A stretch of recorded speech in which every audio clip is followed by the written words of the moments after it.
Nous vous souhaitons une bonne écoute. Audible Studio présente Power, les 48 lois du pouvoir de Robert Greene. Traduit de l'anglais par Mira et Lakshmi Bori. Lu par Laurent Jacquet. Note de l'éditeur. Nous tenons à remercier très chaleureusement Karine Ratinet, sinologue, pour ses précieux conseils concernant la romanisation des noms chinois, et Martine Desbureaux pour son formidable travail de correction et de relecture. Remerciements. Tout d'abord, je souhaiterais remercier Anna Biller pour son aide inestimable dans mes recherches et la correction de ce texte, et pour ses remarques pertinentes qui ont permis de faire évoluer l'ouvrage de manière très positive, aussi bien dans la forme que dans le fond. Sans elle, ce livre n'aurait pu voir le jour. Je souhaite également remercier mon cher ami Michael Schwartz, grâce à qui je me suis impliqué dans la création de l'école d'art Fabrica en Italie, où j'ai rencontré Joe Selfers, l'éditeur de Power, les 48 lois du pouvoir. C'est grâce à Fabrica que Just et moi avons compris qu'un classique tel Machiavel ne vieillit pas. De nos discussions à Venise est né ce livre. Je voudrais remercier Henri Le Goubin qui, durant des années, m'a raconté quantité d'anecdotes machiavéliques, notamment à propos des personnages français qui tiennent une grande place dans ce livre.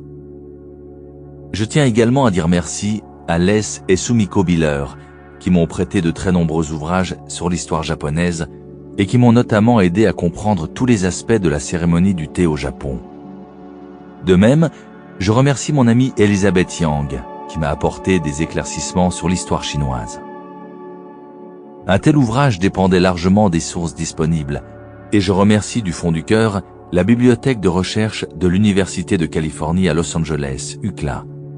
J'ai passé de nombreuses et agréables journées à parcourir leur collection. Mes parents, Laurette et Stanley Greene, méritent des remerciements sans fin pour leur patience et leurs encouragements. Et je dois également remercier mon chat Boris, qui m'a tenu compagnie pendant ces longues journées de rédaction. Enfin, les personnes de talent, qui en appliquant les 48 lois du pouvoir, m'ont manipulé, tourmenté et fait du mal. Je ne leur en veux pas, et je les remercie d'avoir été une source d'inspiration pour écrire cet ouvrage. Robert Greene. À Anna Biller et à mes parents.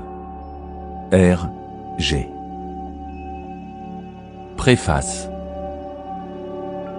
Le sentiment de n'avoir aucun pouvoir sur les gens et les événements est difficilement supportable. L'impuissance rend malheureux. Personne ne réclame moins de pouvoir, tout le monde en veut davantage. Dans la société d'aujourd'hui, cependant, il est dangereux de paraître avide de pouvoir, d'afficher ses ambitions. Il faut montrer des dehors impeccablement décents et honnêtes. Mieux vaut donc faire preuve d'un certain sens des nuances, se montrer sympathique et liant, mais n'en être pas moins habile, voire retors. Cette constante duplicité rappelle tout à fait la dynamique du pouvoir jadis en vigueur à la cour. Tout au long de l'histoire, une cour s'est en effet toujours formée autour du personnage investi du pouvoir, roi, reine, empereur, dictateur. Les courtisans étaient dans une position particulièrement délicate. Il leur fallait bien sûr servir leur maître, mais s'ils paraissaient trop serviles, s'ils cherchaient trop ouvertement à gagner ses faveurs, les autres courtisans ne manquaient pas de le remarquer et de leur mettre des bâtons dans les roues. Par conséquent, les tentatives pour entrer dans les bonnes grâces du souverain devaient être subtiles. Et même les courtisans talentueux, capables d'une telle ingéniosité, devaient se protéger de leur père qui à tout moment intriguait pour les évincer. En même temps, la cour était censée être le comble de la civilisation et du raffinement. On désapprouvait les actions violentes ou la recherche trop ouverte du pouvoir. Les courtisans ourdissaient secrètement contre ceux des leurs qui utilisaient la force. C'était là leur dilemme. Tout en étant un parangon d'élégance, chacun devait se montrer plus malin que ses rivaux et contrecarrer leurs projets de la manière la plus voilée. Avec le temps, le courtisan habile apprenait à agir de manière indirecte. S'il frappait son adversaire dans le dos, c'était avec un gant de velours et le plus charmant sourire. Au lieu d'utiliser la coercition ou la trahison pure et simple, le parfait courtisan traçait son chemin grâce à la séduction et au charme. Il appliquait une tactique consommée de manipulation, planifiant toujours plusieurs coups à l'avance. La vie à la cour était un jeu sans fin qui nécessitait une vigilance constante et de la stratégie. Une guerre feutrée. De nos jours, on se heurte au même étrange paradoxe. Tout doit paraître civilisé, décent, démocratique et juste. Mais si on applique ces règles à la lettre, on se fait écraser par plus malin que soi. Pour citer le grand diplomate et courtisan de la Renaissance Nicolas Machiavel, « Celui qui veut en tout et partout se montrer homme de bien ne peut manquer de périr au milieu de tant de méchants. » La cour se voulait le summum du raffinement, mais sous ce vernis bouillonnait un infernal chaudron de pulsions brutales, cupidité, envie, luxure, jalousie, haine. Le monde d'aujourd'hui se croit au fait de la justice, et pourtant, les mêmes vices immondes sont tapis en chacun de nous, comme autrefois. Le jeu n'a pas changé. Extérieurement, on est censé y mettre les formes, mais à part soi, à moins d'être stupide, il faut apprendre à suivre le conseil de Napoléon. Avoir une main de fer dans un gant de velours. Si, comme les courtisans de jadis, vous pratiquez l'art du louvoiement en apprenant à séduire, charmer, manipuler subtilement vos adversaires, vous atteindrez les sommets du pouvoir. Vous serez capable de plier les gens à votre volonté sans qu'ils s'en aperçoivent. Et si d'aventure ils le font, ils céderont et ne vous en voudront même pas. À entendre certains, le fait de jouer délibérément au jeu du pouvoir, même indirectement, est malfaisant et asocial. C'est une relique du passé. Ceux-là prétendent ne pas se compromettre à ce jeu, comme si le pouvoir ne les concernait en rien. Méfiez-vous d'eux, car tandis qu'ils professent ouvertement cette opinion, ce sont souvent eux les plus féroces. Ils utilisent des stratégies qui masquent intelligemment leurs manœuvres. Ils font étalage de leur faiblesse et de leur impuissance comme s'il s'agissait là de vertu. Mais la véritable impuissance, celle qui est dénuée d'arrière-pensée intéressée, ne se vante pas de sa fragilité pour gagner la sympathie ou le respect. Le fait d'exhiber sa faiblesse n'est autre qu'une stratégie particulièrement retorse, efficace et subtile. Voir loi 22, capituler à temps. Une autre tactique hypocrite est d'exiger l'égalité de tous en tout. Chacun, indépendamment de son statut et de sa force, devrait, paraît-il, être logé à la même enseigne. Or, si pour éviter la souillure du pouvoir, on tente d'appliquer ce principe, on se heurte à un problème. Certains font mieux certaines choses que d'autres. Traiter tout le monde de manière identique équivaudrait donc à ignorer les différences, à promouvoir les moins doués et à laminer ceux qui sortent du lot. Là encore, beaucoup de ceux qui se conduisent ainsi appliquent en réalité une autre stratégie de pouvoir. Récompenser les gens selon des critères que l'on a soi-même définis. Un autre moyen encore de ne pas s'impliquer dans le jeu est de paraître parfaitement intègre et transparent, puisque ceux qui recherchent le pouvoir se complaisent dans la manipulation et le secret. Mais l'honnêteté absolue blesse inévitablement beaucoup de monde et attire maintes vengeances. Personne ne jugera votre attitude complètement innocente, et à juste titre. En vérité, c'est bel et bien une stratégie de pouvoir que de se fabriquer une image noble, généreuse et désintéressée. C'est une forme de persuasion, voire de coercition subtile. Enfin, ceux qui se disent étrangers au jeu du pouvoir affectent parfois la candeur. Là encore, soyez vigilants, car une apparente ingéniosité peut n'être qu'une manipulation parmi d'autres. Voir loi 21, assaut, sot et demi. Même la naïveté authentique n'est pas nécessairement innocente. Les enfants peuvent être naïfs de bien des manières, mais ils cherchent souvent, d'instinct, à prendre le contrôle de leur entourage. Les enfants souffrent de leur sentiment d'impuissance face aux adultes. et ils utilisent les moyens à leur portée pour se faire une place. Les vrais innocents ont comme tout le monde besoin de pouvoir, et ils sont souvent d'une efficacité d'autant plus redoutable à ce jeu que leur stratégie n'est pas calculée. Une fois encore, ceux qui font étalage d'innocence sont parfois les moins innocents de tous. On reconnaît ceux qui se prétendent au-dessus de la mêlée à leur façon d'afficher leur vertu, leur piété, leur sens profond de la justice. Mais nous sommes tous avides de pouvoir. La plupart de nos actions sont orientées en ce sens. Et ces gens-là ne font que jeter de la poudre aux yeux. Ils cachent leurs ambitions sous les oripeaux d'une prétendue supériorité morale. Si vous les observez attentivement, vous constaterez que ce sont souvent les plus habiles à la manipulation indirecte, même si certains la pratiquent inconsciemment. D'ailleurs, ils poussent de hauts cris lorsque les tactiques qu'ils utilisent quotidiennement sont dévoilées au grand jour. Le monde est une immense cour où se trament toutes sortes d'intrigues. C'est ainsi. Nous sommes piégés dedans. Donc, rien ne sert de vouloir rester en marge. Cela ne fera que vous rendre impuissant, et l'impuissance vous rendra malheureux. Au lieu de nier l'évidence, au lieu de vous trouver des excuses, de vous plaindre et de vous culpabiliser, tâchez d'exceller dans la course au pouvoir. En fait, meilleur on est dans ce domaine, meilleur on est en tant qu'ami, amant, époux et homme, tout simplement.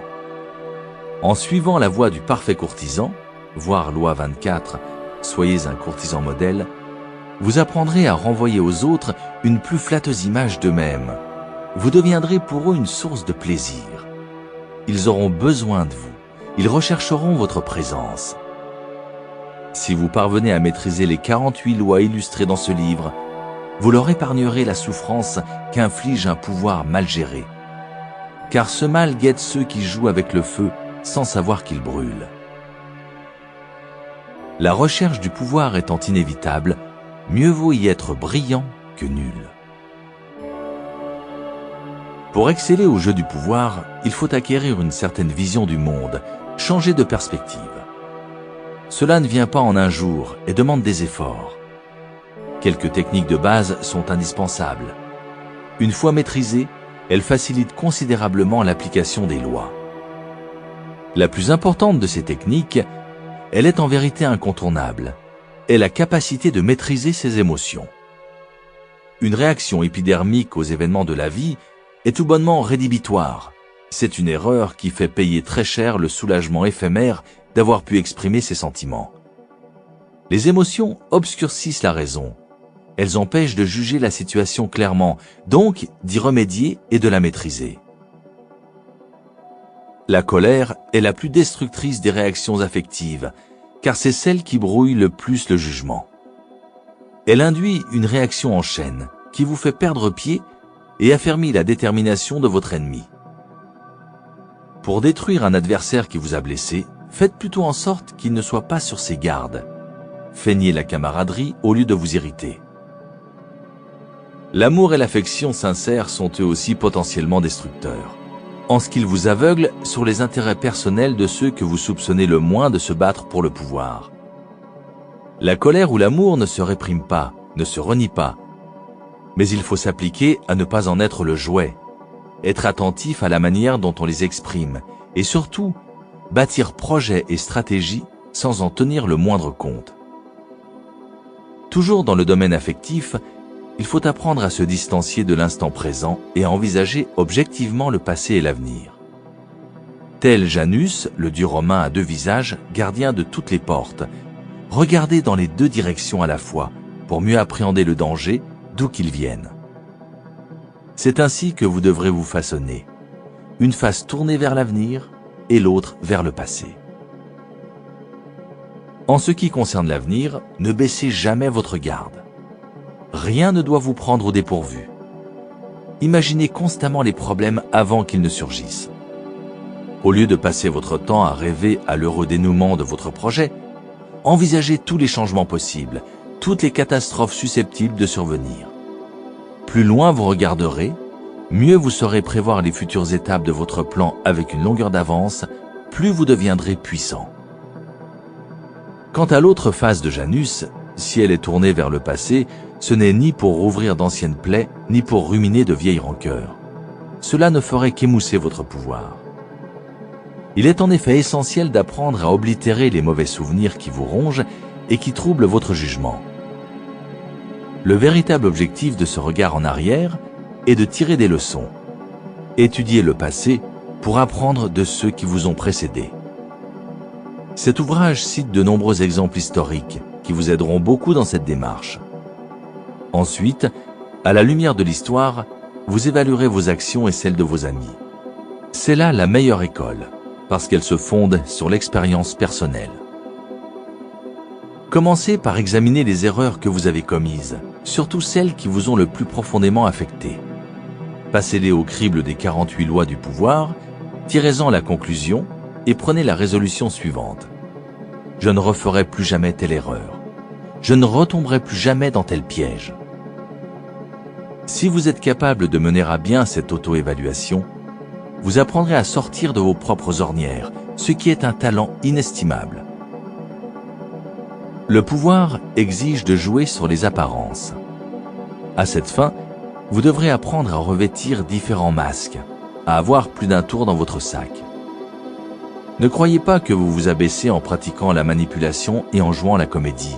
La vie est une comédie. Ce qui distingue l'homme des animaux, c'est jusqu'à un certain point, sa capacité à mentir et à manipuler. Dans les mythes grecs, dans le cycle indien du Mahabharata, dans l'épopée mésopotamienne de Gilgamesh, c'est le privilège des dieux que d'utiliser l'art de la tromperie. Le grand Ulysse, par exemple, fut jugé à l'aune de sa capacité à rivaliser d'astuce avec les dieux. Il déroba une partie de leur pouvoir en les battant à leur propre jeu, fondé sur la ruse et la duplicité. La ruse est un art raffiné, issu de la civilisation même, et l'arme la plus puissante dans le jeu du pouvoir. On ne peut s'en servir avec succès sans prendre des distances avec soi-même, sans incarner différents personnages en portant le masque idoine selon le jour et le moment. Devenez un caméléon. Vous perdrez cette lourdeur qui tire les gens vers le bas. Faites-vous l'acteur de votre propre rôle. Travaillez à masquer vos intentions. Attirez les gens dans des pièges. Montez des mises en scène. Cela fait partie des plaisirs de l'esthète. Et en plus, cela conduit tout droit au pouvoir. Si la manipulation est l'arme offensive la plus efficace de votre arsenal, la patience est la meilleure défense. Elle fait éviter les bévues. Comme le sang-froid, elle s'acquiert. Ce n'est pas un talent naturel.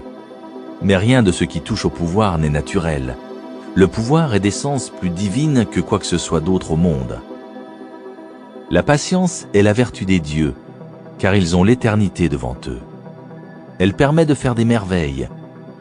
Quand on met le temps de son côté, on arrive même à faire repousser l'herbe, à condition de voir loin. L'impatience, en revanche, affaiblit. C'est un obstacle majeur sur le chemin du pouvoir. Le pouvoir est amoral par nature.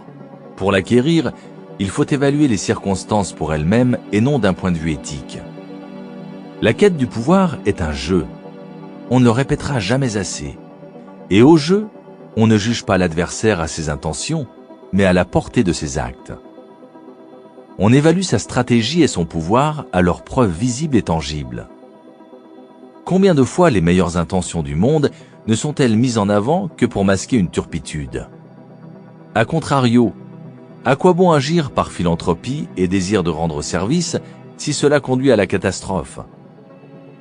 Les gens, fussent-ils de bonne foi, exhibent d'instinct les motivations les plus touchantes pour chacune de leurs actions. Apprenez à rire intérieurement chaque fois que vous les entendez protester de leurs louables intentions. Les étalages de bonnes intentions les plus émouvants ne sont que prétexte à l'accumulation du pouvoir. Voilà, c'est un jeu. Votre adversaire est assis en face de vous. Vous vous comportez tous les deux comme des gens du monde.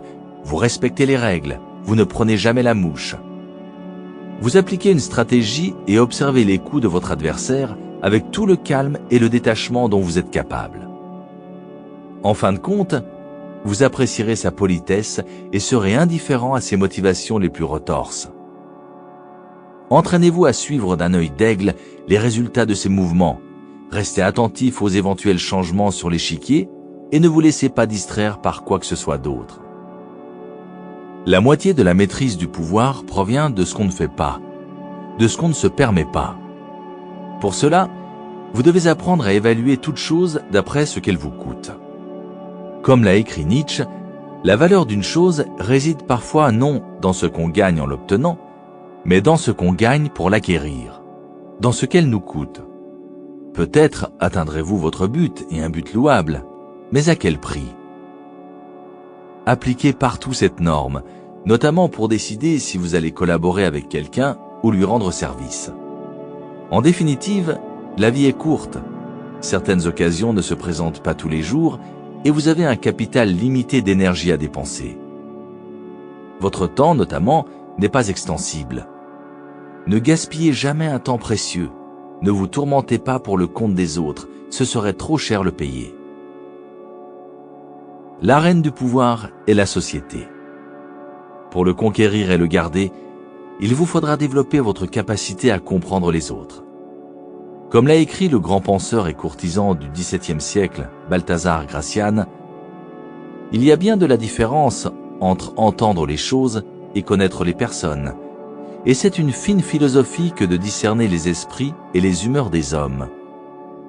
Il est aussi nécessaire de les étudier que d'étudier les livres. Pour devenir le maître du jeu, il faudra vous montrer fin psychologue.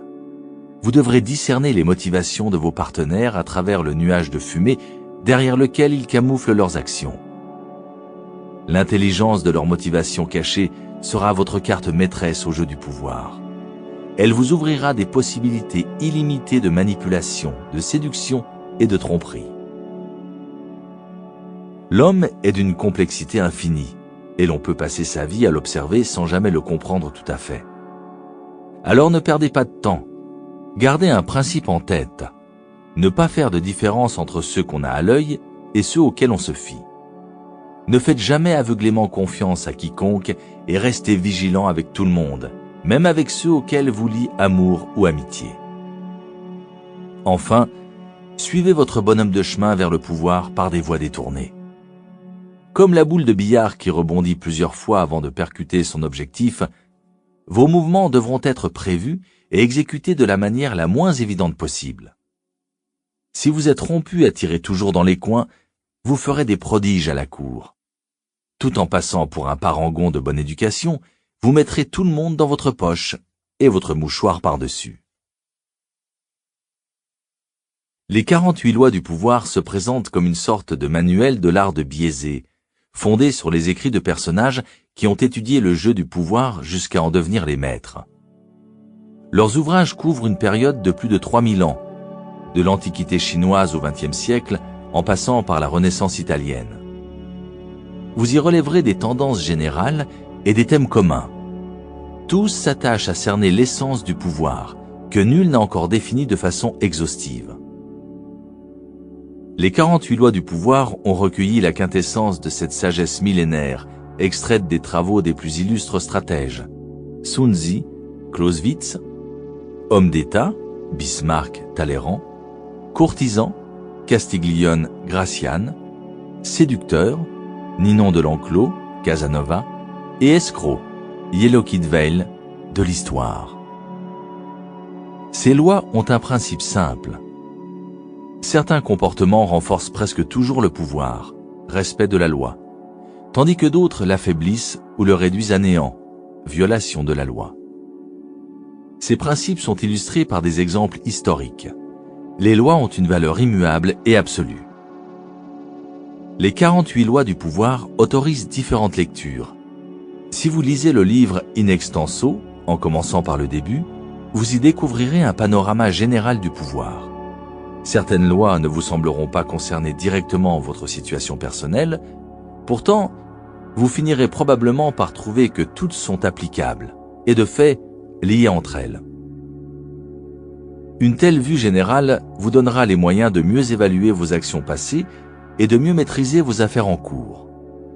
Cette approche suscitera en vous une réflexion dont le retentissement aura sur votre vie un effet durable. Mais l'ouvrage a aussi été conçu pour permettre au lecteur d'y piocher ça et là tel ou tel point précis selon les circonstances.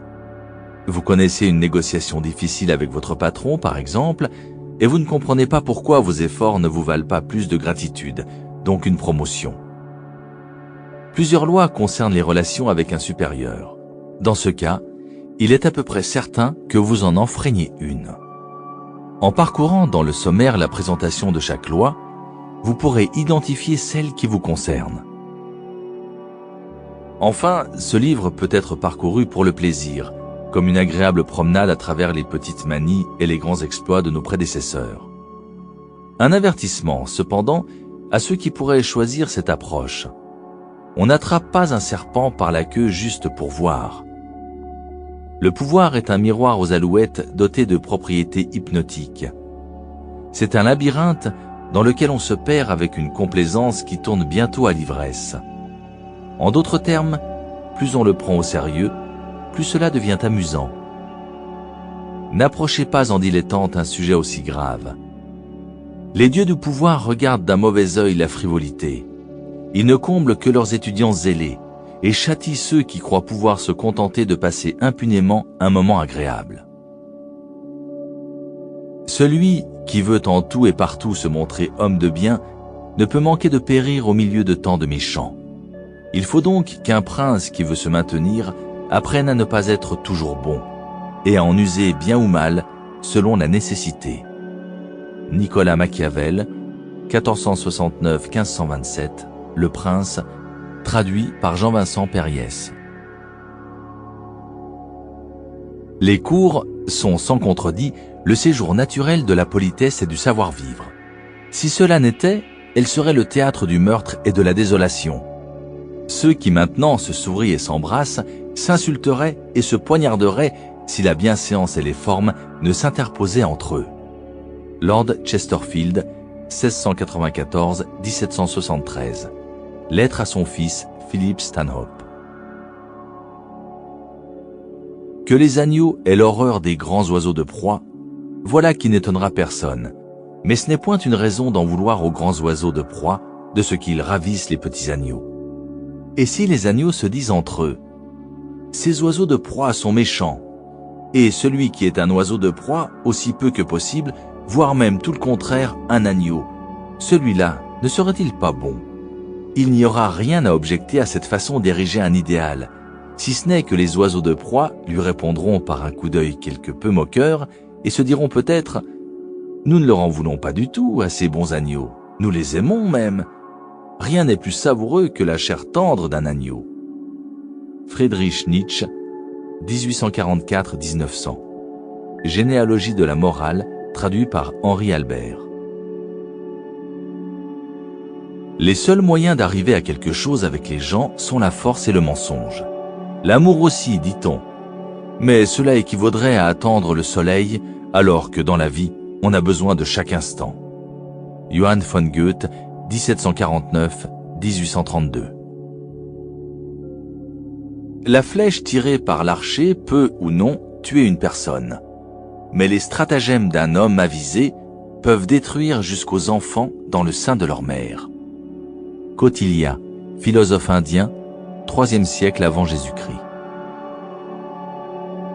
Je me suis demandé comment expliquer le fait que l'homme met tout son talent à déployer tant de ruses, d'artifices et d'ingéniosité pour tromper son prochain et qu'il en résulte un monde plus beau. Francesco Vettori, contemporain et ami de Machiavel, début du XVIe siècle. Un homme qui se vante de ne jamais changer d'opinion est un homme qui se charge d'aller toujours en ligne droite, un niais qui croit à l'infaillibilité. Il n'y a pas de principe, il n'y a que des événements. Il n'y a pas de loi, il n'y a que des circonstances. L'homme supérieur épouse les événements et les circonstances pour les conduire. S'il y avait des principes et des lois fixes, les peuples n'en changeraient pas comme nous changeons de chemise. Honoré de Balzac, 1799-1850, le père Goriot. Loi 1. Ne surpassez jamais le maître. Principe. Ceux qui sont au-dessus de vous doivent toujours se sentir largement supérieurs. Dans votre désir de leur plaire et de les impressionner, ne vous laissez pas entraîner à faire trop étalage de vos talents, ou vous pourriez obtenir l'effet inverse. Les déstabiliser en leur faisant de l'ombre. Faites en sorte que vos maîtres apparaissent plus brillants qu'ils ne sont et vous atteindrez les sommets du pouvoir. Violation de la loi. Nicolas Fouquet était surintendant des finances au début du règne de Louis XIV. C'était un homme généreux qui aimait les fêtes somptueuses, les jolies femmes et la poésie. Il aimait aussi l'argent et menait un train de vie extravagant. Fouquet était intelligent et absolument indispensable au roi. Aussi, quand le Premier ministre, le cardinal Mazarin, mourut en 1661, le surintendant des finances s'attendait-il à lui succéder? Au lieu de quoi, le roi décida d'abolir la charge. Cette décision ainsi que d'autres indices firent comprendre à Fouquet qu'il n'était plus dans les bonnes grâces du roi. Aussi décida-t-il de regagner ses faveurs en organisant la fête la plus splendide que l'on eût jamais vue. Officiellement, elle avait pour but de célébrer l'achèvement des travaux de son château de Vaux-le-Vicomte. Mais son objectif réel était de rendre hommage au roi, l'invité d'honneur. Les plus célèbres représentants de la noblesse d'Europe et quelques-uns des plus grands esprits de l'époque, La Fontaine, La Rochefoucauld, Madame de Sévigné, avaient été conviés. Molière avait écrit pour l'occasion une pièce dans laquelle il jouerait lui-même. La fête commença par un somptueux banquet de 7 services où furent servis des aliments venus d'Orient que l'on n'avait encore jamais goûtés en France, ainsi que des recettes créées spécialement par Vatel. Un orchestre enchaînait les morceaux de musique pour honorer le roi. Après le dîner, on se promena dans les jardins du château.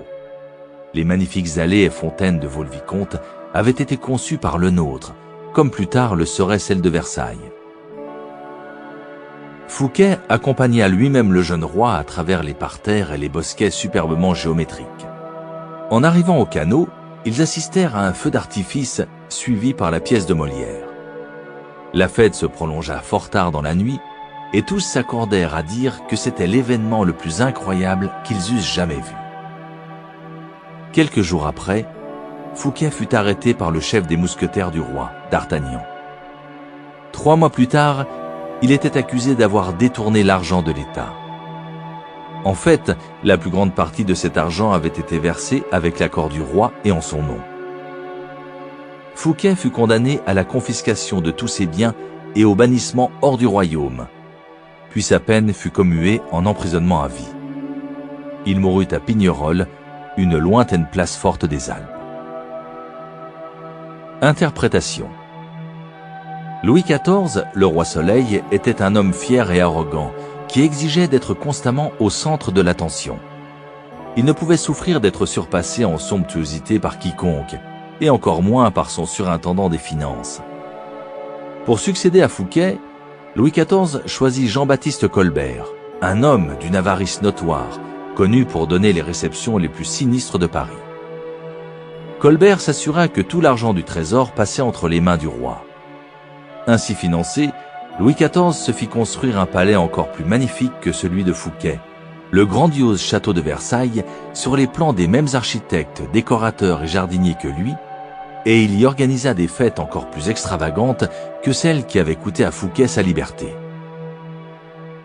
Examinons la situation. Le soir de la fête, en présentant au roi spectacle sur spectacle, chacun plus magnifique que le précédent, Fouquet s'imaginait faire preuve de sa loyauté et de son dévouement. Non seulement il croyait rentrer dans les bonnes grâces de Louis XIV, mais il pensait que le bon goût, le réseau de relations et la popularité dont il faisait montre le rendraient indispensable au roi et convaincrait celui-ci qu'il ferait un excellent Premier ministre. Or, à chaque nouveau spectacle, à chaque sourire appréciateur des invités, Louis XIV s'imaginait voir ses propres amis et ses sujets plus séduits par le surintendant des finances que par lui-même, et Fouquet en train de lui voler sa richesse et son pouvoir. Plutôt que de flatter son hôte, ces fastes étaient une offense à la vanité du roi. Bien sûr, Louis XIV ne l'aurait jamais avoué, mais il s'empara du premier prétexte venu pour se débarrasser de celui qui lui avait, par maladresse, fait craindre pour son prestige. Tel est le sort, sous une forme ou sous une autre, de tous ceux qui égratignent la confiance en soi du maître, portent atteinte à sa vanité ou le font douter de sa prééminence. Le 17 août, à 6 heures du soir, Fouquet était le roi de France. À 2 heures du matin, il n'était plus rien. Voltaire, 1694-1778, le siècle de Louis XIV. Respect de la loi. Au début du XVIIe siècle, l'astronome et mathématicien italien Galilée se trouvait dans une situation précaire. Il dépendait de la générosité des grands pour financer ses recherches. C'est pourquoi, comme tous les savants de la Renaissance, il dédiait parfois ses inventions et découvertes aux mécènes de son temps. C'est ainsi qu'il offrit au duc de Gonzague le compas de proportion, compas à usage militaire qu'il avait amélioré. Puis, 9 ans plus tard, c'est aux Médicis qu'il dédicaça le traité expliquant l'utilisation de ce compas. Les princes se souciaient peu de l'intérêt de la découverte, mais ils se montraient reconnaissants de l'attention, ce qui valait à Galilée, qui vivait de cours particuliers donnés aux membres de l'aristocratie, davantage de riches étudiants. Cependant, comme ces mécènes avaient l'habitude de le récompenser par des cadeaux et non par de l'argent, Galilée vivait dans une précarité constante. Il se dit alors qu'il devait exister un meilleur moyen. En 1610, Galilée découvrit les satellites de Jupiter. Au lieu de répartir l'honneur de cette découverte entre ses différents protecteurs, comme par le passé, donnant à l'un sa lunette astronomique, dédicaçant un livre à l'autre, etc., il décida de se concentrer exclusivement sur les Médicis pour la raison suivante. Peu de temps après avoir fondé la dynastie, Côme l'Ancien avait fait de Jupiter, le plus puissant des dieux, le symbole de la maison des Médicis. Symbole d'un pouvoir qui, bien au-delà de la politique et de la banque, les reliait à la Rome antique et à ses divinités. Galilée présenta donc sa découverte astronomique comme un événement cosmique célébrant la grandeur des Médicis. Les astres médicéens, les satellites de Jupiter, se seraient d'eux-mêmes offerts à son télescope au moment où Côme II ceignait la couronne ducale, annonça-t-il. Le nombre des satellites, 4, correspondait aux 4 Médicis. Côme II avait 3 frères. Et les satellites tournaient autour de Jupiter comme ses 4 fils autour de Côme l'Ancien, le fondateur de la dynastie. Plus qu'une coïncidence, c'était la preuve apportée par les cieux eux-mêmes de la céleste ascendance des Médicis. Après leur avoir dédié sa découverte, Galilée fit exécuter un tableau représentant Jupiter assis sur un nuage avec 4 étoiles en cercle autour de lui et présenta cette œuvre à Côme II. Résultat, Côme II fit aussitôt de Galilée le philosophe et mathématicien officiel de sa cour avec un plein salaire. Pour un savant, c'était une jolie réussite. Le temps où il devait quémander auprès de mécènes était révolu. Interprétation. Sa nouvelle stratégie avait valu à Galilée plus que toutes les années passées à la merci de ses mécènes. La raison en est simple. Tous les maîtres veulent paraître les plus brillants. Peu leur importe vérité et invention scientifique. Seul compte pour eux leur propre renom et leur propre gloire. Galilée flattait infiniment plus les Médicis en liant leur nom aux forces cosmiques qu'en faisant d'eux les patrons de quelques nouvelles découvertes de la science. Les savants ne sont pas épargnés par les caprices des mécènes et les vicissitudes de la vie à la cour. Ils ne sont que des courtisans parmi d'autres, gravitant autour de ceux qui tiennent les cordons de la bourse. Et la puissance de leur intellect peut créer chez leur maître un malaise, l'impression de n'être là que comme bailleur de fonds. Un rôle obscur et sans prestige. Or, celui qui permet la réalisation d'un grand projet se voudrait créatif et puissant, plus important que le résultat obtenu en son nom. Au lieu d'une impression de malaise, il faut lui donner la gloire. Galilée, lui, n'a pas défié l'autorité intellectuelle des Médicis avec sa découverte. En aucune façon, ils ne se sont sentis inférieurs. En les comparant littéralement aux étoiles, il les a fait briller au-dessus des autres cours d'Italie. Loin de surpasser le maître, il a fait en sorte que le maître surpasse tout le monde. Les clés du pouvoir. Il n'est personne qui, à un moment ou à un autre, n'éprouve la fragilité de son prestige. Quand vous dévoilez au monde vos talents, vous suscitez naturellement envie, ressentiment et autres sentiments inavouables. Il faut vous y attendre. Vous ne pouvez évidemment passer votre vie à vous soucier de la mesquinerie des autres. Cependant, avec ceux qui sont au-dessus de vous, montrez-vous avisé. Dans les sphères du pouvoir, surpasser le maître est peut-être la pire erreur qui soit. N'allez pas croire que la vie a changé depuis l'époque des Médicis et celle de Louis XIV. Ceux qui atteignent les sommets sont comme les rois et les reines. Ils veulent se sentir en sécurité dans leur position et supérieurs en intelligence, esprit et charme à ceux qui les entourent. Croire qu'en faisant montre de vos talents, vous allez gagner l'affection du maître est une erreur fatale mais courante. Celui-ci peut feindre de vous apprécier, mais à la première occasion, il vous remplacera par quelqu'un de moins intelligent, moins séduisant, moins célèbre, exactement comme Louis XIV a remplacé le brillant Fouquet par le terne Colbert. Et comme Louis XIV, il n'en admettra pas la raison véritable, mais se servira d'un prétexte pour se débarrasser de vous. Cette loi implique 2 règles que vous devez comprendre. La première est qu'il peut vous arriver de faire involontairement de l'ombre à un maître en étant simplement vous-même. Il en est, en effet, dont le complexe d'infériorité est particulièrement sensible. À vous alors d'en venir à bout à force de discrétion. Nul n'était aussi comblé par la nature qu'Astor III Manfredi, prince de Faenza. C'était le plus charmant des jeunes princes d'Italie, apprécié de ses sujets pour son ouverture d'esprit et sa générosité. En 1500, César Borgia mit le siège devant Faenza. Quand la ville se rendit, les habitants s'attendaient au pire de la part du cruel Borgia, qui cependant décida de l'épargner. Il se contenta d'occuper la forteresse sans procéder à aucune exécution et autorisa le prince Manfredi, alors âgé de 18 ans, à rester à Faenza avec sa cour totalement libre.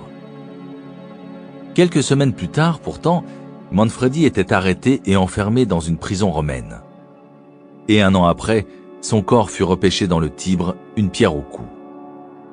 Borgia justifia cet acte horrible par des accusations de trahison et de conspiration totalement infondées. Mais le vrai problème était sa vanité notoire et son manque de confiance en lui-même. Le jeune homme l'avait surpassé sans le moindre effort. Les dons naturels de Manfredi, sa simple présence, rendaient Borgia moins séduisant, moins charismatique. La leçon est simple. Si vous ne pouvez vous empêcher de traîner tous les cœurs après vous, apprenez à éviter de tels monstres de vanité. Ou trouvez le moyen de mettre vos qualités sous le boisseau lorsque vous êtes en compagnie d'un César Borgia. Seconde règle. Parce que le maître vous aime, ne vous imaginez pas que vous pouvez vous permettre n'importe quoi. On pourrait écrire des livres entiers sur tous les favoris tombés en disgrâce pour s'être crus intouchables et avoir osé surpasser leur bienfaiteur. Le favori de Hideyoshi Toyotomi, ministre des Affaires suprêmes du Japon à la fin du XVIe siècle, s'appelait Sen-no Rikyu. La cérémonie du thé était alors devenue une obsession au sein de la noblesse japonaise. Sen-no Rikyu, un des plus proches conseillers de Hideyoshi, avait été l'un des premiers maîtres de thé à en fixer les règles, ce qui lui avait valu d'être honoré dans tout le pays. Il disposait même d'appartements privés au palais. Pourtant, en 1591, Hideyoshi lui ordonna de se faire seppuku, de se suicider. On découvrit plus tard la raison de ce brusque revers de fortune. Rikyu, d'origine modeste, avait fait faire une statue de lui-même en sandales, un signe aristocratique, et l'avait fait placer à l'étage supérieur d'un portique du Daitokuji, le principal temple de Kyoto. Pour Hideyoshi, Rikyu avait perdu tout sens de la mesure. S'il avait les mêmes droits que les membres de la plus haute noblesse, c'était à son maître seul qu'il le devait. Mais il avait oublié cela et en était venu à s'en attribuer tout le mérite. Ayant surestimé sa propre importance de manière impardonnable, il le paya de sa vie. Rappelez-vous ceci, ne considérez jamais votre position comme acquise et ne vous laissez jamais étourdir par les faveurs qu'on vous a accordées. Conscient du danger d'éclipser votre maître, Vous pouvez tourner cette loi à votre avantage. Tout d'abord, flattez son orgueil. La flatterie ouverte, pour efficace qu'elle soit, a ses limites. Lourde, voire grossière, elle risque de déplaire aux autres courtisans. Une flagornerie plus discrète est beaucoup plus puissante. Si vous êtes plus intelligent que lui, par exemple, prétendez le contraire. Faites en sorte qu'il apparaisse plus intelligent que vous. Jouez les naïfs. Faites appel à son expérience. Commettez de petites fautes qui ne vous feront pas de tort, mais vous donneront l'occasion de solliciter son aide. Les maîtres adorent ce genre de requête. Un maître dont l'expérience ne vous apporte rien peut vous en tenir rigueur. Si vos idées sont plus créatives que les siennes, attribuez-les lui, et si possible en public. Présentez le conseil que vous donnez comme un écho du sien. Si vous avez plus d'esprit que votre maître, vous pouvez jouer les fous du roi, mais ne le faites pas apparaître froid ni guindé en comparaison. Si nécessaire, mettez une sourdine et trouvez des moyens de le faire passer pour la source de la gaieté et du divertissement. Si vous êtes naturellement plus sociable que lui et plus charismatique, prenez soin de ne pas être le nuage qui l'obscurcit aux yeux des autres. Il doit rester le centre de l'attention générale, le soleil autour duquel le monde entier gravite, irradiant sa puissance et sa splendeur. Si vous êtes appelé à le distraire, montrez-lui vos imperfections et vous attirerez sa sympathie.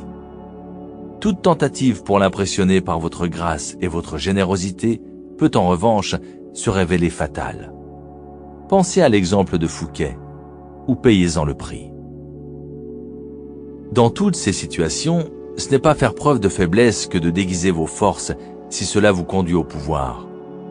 En laissant les autres vous surpasser, vous gardez le contrôle de la situation au lieu d'être le jouet de leur complexe.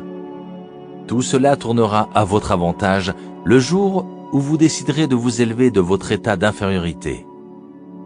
Si, comme Galilée, vous pouvez accroître encore le lustre de votre maître, alors vous serez vu comme un envoyé des dieux et immédiatement promu.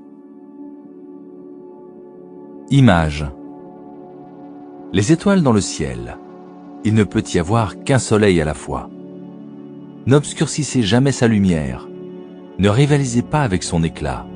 Au contraire, fondez-vous dans le ciel et trouvez les moyens de faire briller d'un éclat plus vif l'étoile du maître. Autorité. Se bien garder de vaincre son maître. Toute supériorité est odieuse, mais celle d'un sujet sur son prince est toujours folle ou fatale. C'est une leçon que nous font les astres, qui bien qu'ils soient les enfants du soleil et tout brillants, ne paraissent jamais en sa compagnie. Balthazar Gracian, 1601-1658, l'homme de cour, traduit par Amelot de la Houssaye. A contrario, inutile de craindre de vexer chaque personne que vous rencontrez, mais votre cruauté doit être sélective. Si votre supérieur est une étoile moribonde, il n'y a rien à craindre à lui faire de l'ombre. Ne vous montrez pas clément. Votre maître n'a pas eu de scrupules lors de son ascension implacable vers les sommets. Jaugez sa force. S'il est faible, hâtez discrètement sa chute. Montrez-vous plus charmant, plus élégant, plus compétent que lui à des moments clés.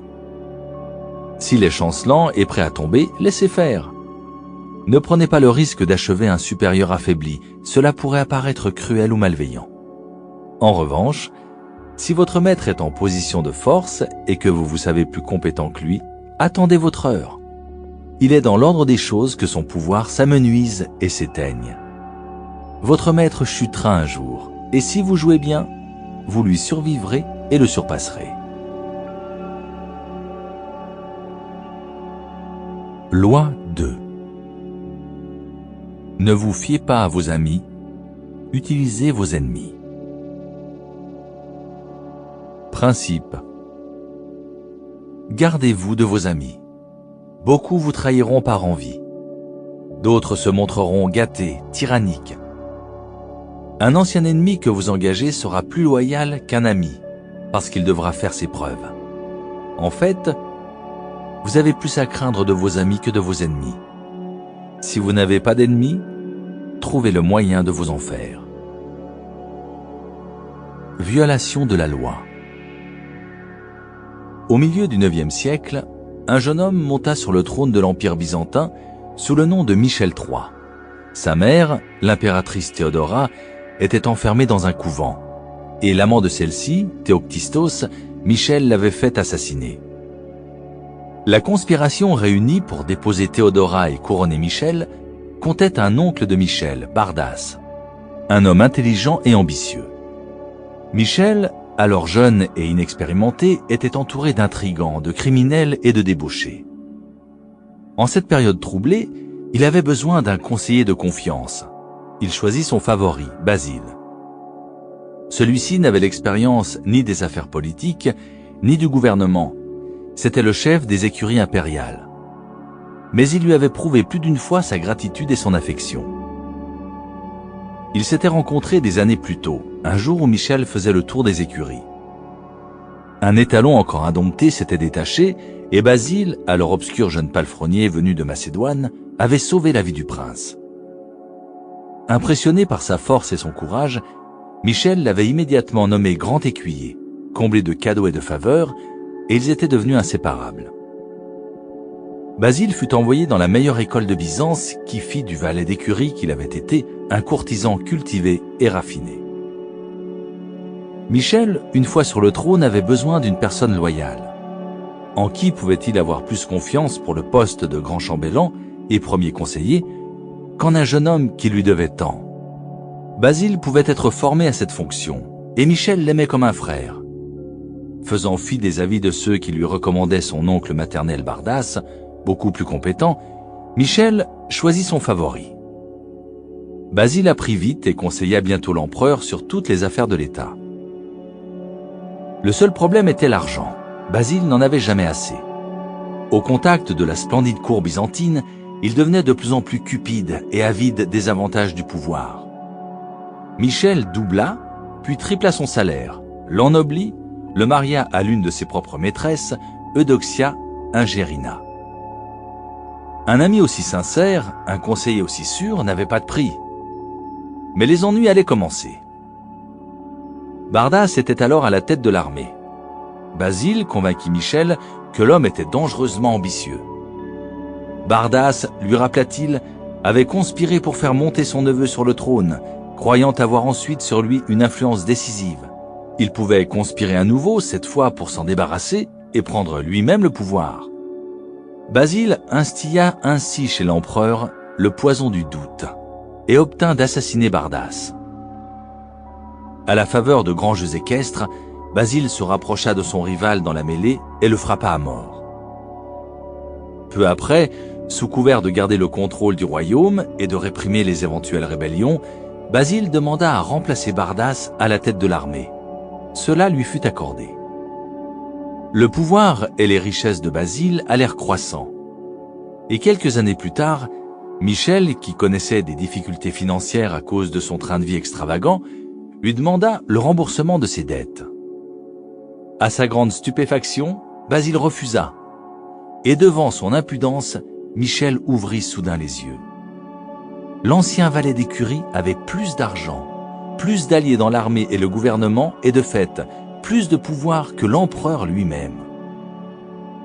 Quelques semaines plus tard, après une nuit de beuverie, Michel se réveilla entouré de soldats. Basile était parmi eux. Ils le frappèrent à mort. Après s'être autoproclamé empereur, Basile Ier parcourut à cheval les rues de Byzance, brandissant au bout d'une longue pique la tête de son ancien bienfaiteur et ami. Interprétation. Michel III avait misé son avenir sur la gratitude que Basile aurait dû éprouver pour lui. Celui-ci, pensait-il, lui devait sa richesse, son éducation et son rang. À coup sûr, il le servirait de son mieux. Une fois Basile nommé à son poste, l'empereur lui avait accordé tout ce qu'il désirait pour renforcer ses liens avec lui. Il ne réalisa son erreur que le jour fatal où il vit le sourire arrogant de Basile. Il avait créé un monstre. Il avait permis à un homme d'approcher le pouvoir et céder à ses requêtes les plus insatiables. Basile, gêné par la générosité du souverain, fit comme beaucoup en pareille situation. Il oublia les faveurs reçues et s'imagina qu'il ne devait son succès qu'à ses propres mérites. Au moment où Michel prit conscience de la situation, il pouvait encore sauver sa vie. Mais l'amitié et l'amour aveuglent, ils font perdre le sens des réalités. Personne ne peut croire à la trahison d'un ami. Michel s'y refusa et finit la tête au bout d'une pique. Mon Dieu, gardez-moi de mes amis. Quant à mes ennemis, je m'en charge. Voltaire, 1694-1778. Respect de la loi. Après la chute de la dynastie des Han, 222 après Jésus-Christ, la Chine connut des siècles de coups d'État, de violence et de sang.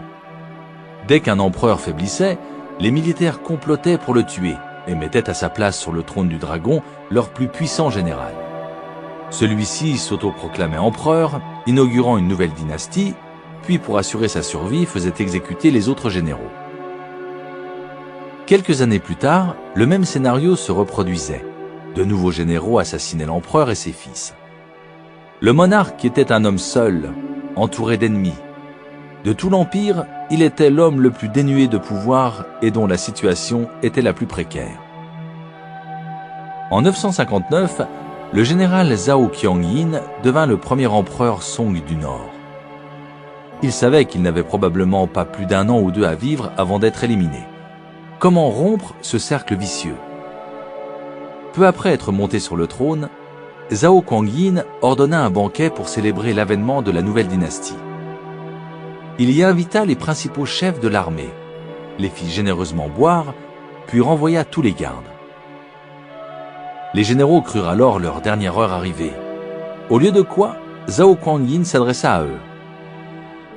« Je passe mes jours dans la crainte et ne suis tranquille ni à table ni au lit. Lequel d'entre vous ne rêve de monter à son tour sur le trône? Je ne mets pas en doute votre loyalisme, mais si par hasard, vos subordonnés avides de richesse et d'honneur vous obligeaient à endosser l'habit jaune, comment pourriez-vous refuser ?»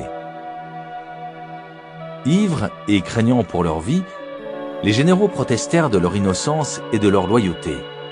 Mais Zhao Qianyin reprit. « Pourquoi ne pas plutôt vivre en paix, riche et honoré? Si vous acceptez d'abandonner vos commandements, je suis prêt à vous faire don de magnifiques demeures où vous pourrez jouir de la vie en compagnie de belles filles au milieu des chants et des rires. »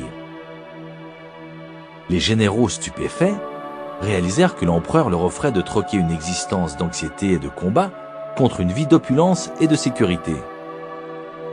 Le lendemain, tous remirent leur démission et se retirèrent dans les propriétés qu'il leur avait accordées. Zhao Qianyin avait métamorphosé une meute de loups amicaux qui l'aurait certainement trahi en un troupeau d'agneaux dociles et privés de pouvoir. Les années qui suivirent, Zhao Qianyin continua ses campagnes pour consolider son pouvoir. En 971, Liu, le roi des Han du Sud, fut forcé de se soumettre après des années de rébellion. À son grand étonnement, l'empereur lui donna un rang à la cour et l'invita au palais impérial pour sceller leur nouvelle amitié avec du vin. Recevant la coupe que lui offrait l'empereur, le roi Liu hésita, croyant le vin empoisonné. « Les crimes de votre misérable sujet méritent certainement la mort, » s'écria-t-il. « Cependant, je supplie votre majesté d'épargner sa vie, je n'ose goûter de ce vin. » Zhao Qianyin rit, lui prit la coupe des mains et but. De ce moment, Liu devint son ami le plus loyal et le plus fidèle. À cette époque, la Chine était divisée en de nombreux petits royaumes. Qianshu, l'un de ses roitelets, finit par être vaincu. Les ministres conseillèrent aussitôt à l'empereur de faire enfermer ce rebelle. Ils avaient des preuves qu'il était encore en train de comploter sa mort. Cependant, quand Qianshu vint lui rendre hommage, Zhao Qianyin, au lieu de le mettre au secret, le combla d'honneur. Il lui remit aussi un pli en lui disant de l'ouvrir lorsqu'il serait parti. Qianshu décacheta le paquet en chemin et vit qu'il contenait les preuves écrites de sa conspiration. Il comprit alors que l'empereur connaissait les plans qu'il avait échafaudés pour le tuer, et que malgré cela, il l'avait épargné. Cette générosité eut raison du rebelle, qui devint, lui aussi, l'un des vassaux les plus dévoués de l'empereur Zhao Qianyin. Interprétation. Un proverbe chinois compare les amis aux mâchoires hérissées de crocs d'un dangereux animal. Si vous n'y prenez garde, elles vous broient. En montant sur le trône, Zhao Kuan-yin savait quelle mâchoire allait se refermer sur lui. Ses amis de l'armée s'apprêtaient à le dévorer. Et si par hasard il survivait, ses amis du gouvernement ne feraient de lui qu'une bouchée. Zhao Kuan-yin ne voulait pas de ces amis-là. Il s'en débarrassa par un don splendide. Mieux valait les mettre ainsi hors d'état de nuire que les tuer, car cela aurait eu pour résultat de soulever d'autres généraux assoiffés de vengeance. Quant aux ministres amis, Zhao Kuan-yin n'en voulait pas non plus. Il aurait été condamné à leur faire boire sa fameuse coupe de vin empoisonné. Au lieu de faire confiance à ses amis, l'empereur utilisa ses ennemis, l'un après l'autre, les transformant en loyaux sujets. Un ami s'attend à obtenir toujours plus de faveurs et se consume de jalousie.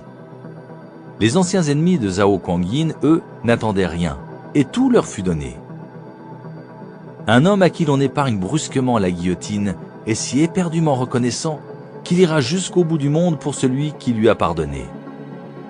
C'est ainsi que les anciens ennemis de l'empereur devinrent ses amis les plus sincères.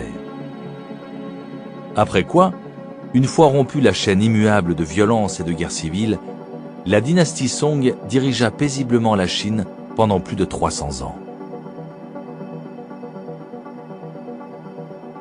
Dans un discours que fit Abraham Lincoln en pleine guerre civile, il faisait référence aux sudistes comme à des êtres humains dans l'erreur. Une vieille dame lui reprocha de ne pas les désigner comme des ennemis irréductibles que l'on doit détruire. « Pourquoi, madame, répliqua Lincoln, détruire mes ennemis, quand je peux faire d'eux mes amis ?» Les clés du pouvoir. Il est naturel de vouloir employer ses amis lorsqu'on a besoin d'appui. Le monde est dur et leur amitié peut l'adoucir. Par ailleurs, on les connaît. Pourquoi s'en remettre à un étranger quand on a un ami sous la main? Le problème est que l'on ne connaît pas ses amis aussi bien que l'on croit. Souvent, ils acquiescent à vos propos pour éviter une discussion. Ils ne relèvent pas vos travers pour ne pas se porter préjudice. Ils rient plus fort que d'autres à chacun de vos bons mots. Puisque l'honnêteté renforce rarement l'amitié, il se peut que vous ignoriez leurs vrais sentiments. Vos amis vous diront qu'ils aiment votre poésie, qu'ils adorent votre musique, qu'ils envient votre bon goût. C'est peut-être vrai, mais pas toujours. Tant s'en faut. Quand vous décidez d'embaucher un ami, vous découvrez progressivement les côtés qu'il vous avait cachés. Curieusement, c'est votre magnanimité envers lui qui fausse tout. On a besoin de sentir qu'on mérite une bonne fortune. Une faveur peut devenir oppressive si elle signifie qu'on a été choisi parce qu'on est un ami et non pas forcément parce qu'on en est digne. Il y a dans le fait d'engager des amis une note de condescendance qui les affecte secrètement. La blessure apparaîtra lentement. Une franchise plus cassante, ça et là des accès de ressentiment et d'envie, et sans que vous sachiez pourquoi, l'amitié s'estompe. Plus vous accorderez de faveurs et de cadeaux pour tenter de la raviver, moins on vous en sera reconnaissant. L'histoire est pavée d'actes d'ingratitude. Ce sentiment a montré ses pouvoirs depuis tant de siècles qu'il est étonnant que l'on continue à le sous-estimer. Mieux vaut être vigilant. Si vous attendez de la reconnaissance de la part d'un ami, soyez agréablement surpris lorsqu'il vous en manifeste. Engager des amis va inévitablement limiter votre pouvoir. Un ami est rarement le plus apte à vous aider. Enfin, le talent et la compétence sont bien plus importants que des sentiments amicaux. Michel III, par exemple, avait l'homme qu'il lui fallait à ses côtés, celui qui l'aurait guidé et gardé vivant. Cet homme était Bardas. Toutes les situations professionnelles nécessitent une sorte de distance entre les personnes. Vous êtes là pour travailler, non pour vous faire des amis. La gentillesse, vraie ou fausse, ne peut occulter ce fait. La clé du pouvoir consiste à juger qui est le plus apte à servir vos intérêts dans chaque situation. Gardez vos amis pour l'amitié, pour le travail, choisissez-vous des partenaires talentueux. D'autre part, vos ennemis sont une mine d'or inutilisée, que vous devez apprendre à exploiter. Quand Talleyrand, ministre des Affaires étrangères de Napoléon, décida en 1807 que son maître était en train de conduire la France au désastre, et qu'il était temps de se retourner contre lui, il comprit les dangers d'une conspiration contre l'empereur. Il avait besoin d'un partenaire, d'un complice. À qui pouvait-il faire confiance pour un tel projet? Il choisit son pire ennemi, Joseph Fouché, chef de la police secrète, qui avait même essayé de le faire assassiner. Il savait que la haine qu'ils éprouvaient l'un pour l'autre pouvait susciter une réconciliation émouvante. Il savait que Fouché, n'attendant rien de lui, travaillerait à prouver qu'il était digne de son choix. Et un individu qui a quelque chose à prouver est capable de déplacer des montagnes. Enfin, il savait que sa relation avec Fouché, sans aucune contamination affective, ne serait fondée que sur la satisfaction réciproque de leurs intérêts personnels. Le choix était parfait. Bien que les conspirateurs aient échoué à détrôner Napoléon, l'union improbable de deux partenaires aussi puissants généra beaucoup d'intérêt pour leur cause et l'opposition à l'empereur commença lentement à prendre corps. De plus, Talleyrand et Fouché entretinrent désormais une relation professionnelle fructueuse. Ainsi, chaque fois que cela est possible, enterrez la hache de guerre avec un adversaire et efforcez-vous de le mettre à votre service. Comme le disait Lincoln, vous le détruirez comme ennemi en faisant de lui un ami. En 1970, pendant la guerre du Vietnam, Henry Kissinger fut la cible d'une tentative d'enlèvement qui échoua. La conspiration impliquait entre autres deux célèbres prêtres pacifistes, les frères Berrigan, 4 autres prêtres catholiques et 4 religieuses. En privé, sans en informer les services secrets du ministère de la Défense, Kissinger organisa un samedi matin un entretien avec 3 de ses présumés kidnappeurs. Expliquant à ses invités que la plupart des soldats américains quitteraient le Vietnam dans le courant de l'année 1972, il les retourna complètement en sa faveur. Ils lui remirent des badges marqués « Kidnap Kissinger » et l'un d'entre eux resta son ami durant de longues années, lui rendant visite en plusieurs occasions. Ce n'était pas un stratagème totalement improvisé. Kissinger avait l'habitude de travailler avec ses opposants. Ses collègues disaient qu'il semblait mieux s'entendre avec ses ennemis qu'avec ses amis. Sans adversaire autour de nous, nous devenons paresseux. Un ennemi à nos trousses aiguise notre esprit, maintient notre vigilance. Gardez-vous donc quelques ennemis plutôt que de les transformer tous en alliés. Pour Mao Zedong, le conflit fut crucial dans son approche du pouvoir. En 1937, les Japonais envahirent la Chine, mettant fin à la guerre civile qui faisait rage entre les communistes de Mao et leurs ennemis nationalistes. Craignant que les Japonais ne les écrasent complètement, certains chefs communistes préconisèrent de laisser les nationalistes affronter seuls les Japonais. Pendant ce temps, les communistes en profiteraient pour reconstituer leurs forces. Mao n'était pas de cet avis. D'après lui, les Japonais n'avaient pas la capacité de vaincre et d'occuper longtemps un pays aussi vaste que la Chine. Une fois les Japonais partis, les communistes interrompus plusieurs années dans leur lutte contre les nationalistes auraient perdu la main et seraient mal préparés à la reprendre. Se battre contre un formidable ennemi comme les Japonais serait en revanche un parfait entraînement pour l'armée communiste hétéroclite. Le plan de Mao fut adopté et ce fut un succès. Lorsque les Japonais se retirèrent, les communistes avaient acquis une expérience du combat qui leur permit de triompher des nationalistes. Des années plus tard, un militaire japonais voulut formuler des excuses pour l'invasion de la Chine par son pays. Mao l'interrompit. « Ne devrais-je pas plutôt vous remercier ?» Sans un opposant de valeur, expliqua-t-il, ni un homme ni un groupe ne peuvent s'aguerrir et devenir plus forts. La stratégie du conflit permanent adoptée par Mao comporte plusieurs composantes clés. D'abord, il faut être certain qu'à long terme, vous en sortirez victorieux. Ne combattez pas quelqu'un que vous n'êtes pas sûr de vaincre. Mao savait que les Japonais seraient défaits en leur temps. Deuxièmement, si aucun adversaire ne se présente de lui-même, vous devrez vous fixer une cible commode ou même parfois transformer un ami en ennemi, tactique que Mao utilisa bien souvent en politique. Troisièmement, utilisez vos opposants pour définir clairement votre cause auprès du public, quitte à la faire passer pour un combat du bien contre le mal. Mao attisa ainsi les conflits de la Chine avec l'Union soviétique et les États-Unis. Sans ennemi clairement défini, croyait-il, son peuple perdrait la notion de ce que signifiait le communisme chinois. Un ennemi parfaitement ciblé est un argument plus fort que tous les discours. Ne vous laissez jamais déstabiliser par la présence d'ennemis. Vous êtes en bien meilleure posture avec un ou deux adversaires déclarés que lorsque vous ignorez où vos vrais ennemis se cachent. L'homme de pouvoir accueille le conflit, utilise son antagoniste pour soutenir sa réputation, comme il le ferait d'un combattant prévisible et sûr en des temps d'incertitude. Image. Les mâchoires de l'ingratitude. Sachant ce qui se passerait si vous mettiez votre doigt dans la gueule d'un lion, vous allez garder vos distances avec vos ennemis. Vous ne prendrez pas de telles précautions avec des amis, et si vous les employez, ils vous mangeront tout cru avec ingratitude. Autorité. Savoir tirer profit de ses ennemis.